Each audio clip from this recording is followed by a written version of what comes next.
I appreciate your coming over today to talk in front of the camera. How's it feeling being here this morning? A little worrisome. Is it? Yeah. Okay. Well, I really do appreciate your coming and volunteering to demonstrate some of the things that we do and trying to help people with anxiety. Sure. So to start off, could you just tell us a bit about what anxiety is like for you, what kind of symptoms you have? I feel like I always worry about everything all day. I mean, there's always some anxiety, but there are other times when it's worse, when I just feel like I can't explain why something horrible is going to happen. And then it makes me really edgy and nervous, and I notice that my hands are sweaty and my breathing changes, and I get really frightened. And there doesn't have to be a real reason, but I just feel frightened most of the time and just worry all the time. You said that you're afraid something really terrible is going to happen. Can you tell us what you're afraid of? What do you think might happen? Well, I'm afraid of, a lot of times I'm afraid of being in a crowd, that I won't be able to get out. But it's really silly because I'm also afraid of being alone. I don't want to be home alone, but I don't like big crowds. I feel like I'm trapped if it's crowded. And driving is horrible too. I'm really frightened about driving. And then at work, I don't like getting on the elevator.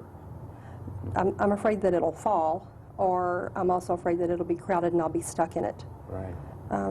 Okay. Well, there are a number of things then that you have some fear about. Is there anything else that you haven't told us about?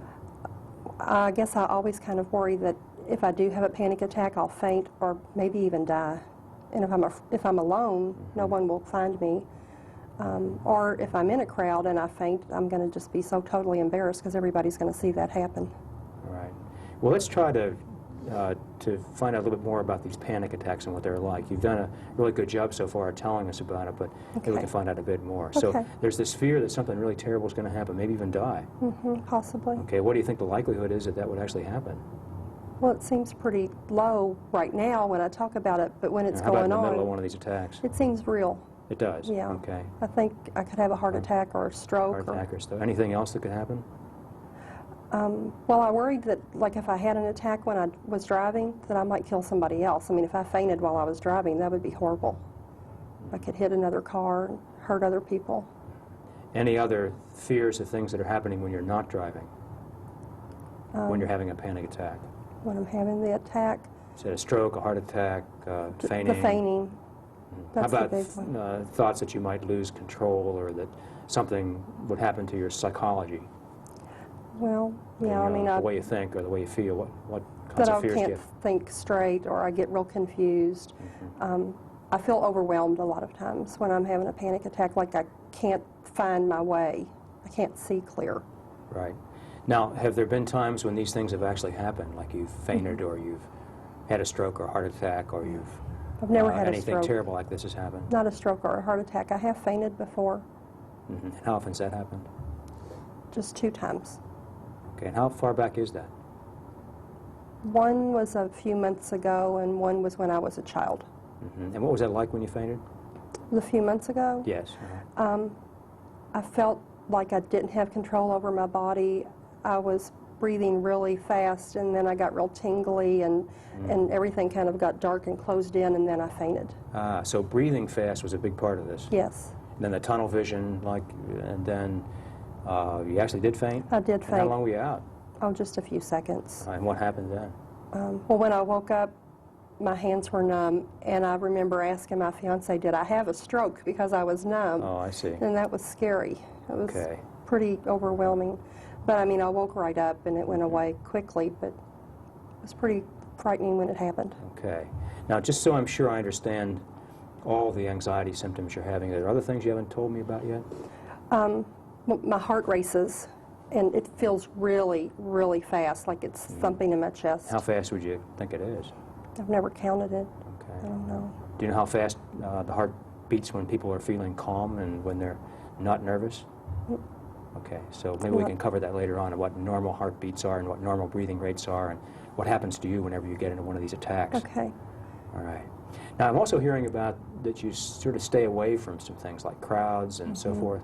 Well, I told you last time, too, I kind of quit driving because I just am too afraid that I'm going to either get lost or hurt somebody. Okay, so how about the driving? What kinds of things do you avoid there? I'm not driving to work anymore. My fiance's dropping me off at work and picking me up, and so that causes trouble with his schedule.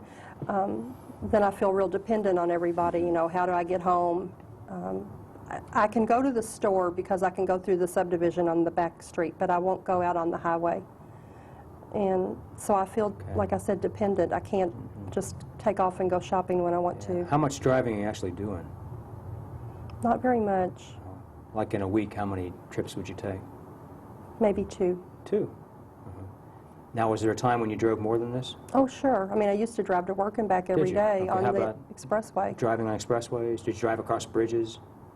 Like over in Indiana and so forth? Okay, so this is a big change for you. Yeah, in just the past few months. So when you were driving your normal amount, how many trips would you take a day, or a week, would you say? Oh, I went somewhere every day of the week. Okay, so a either lot to more than work 2. Or, yeah. Okay. I'm getting the picture. Now, I think I recall you said something about troubles with getting real nervous in the cafeteria, too. Yeah, I at don't work. like the crowd.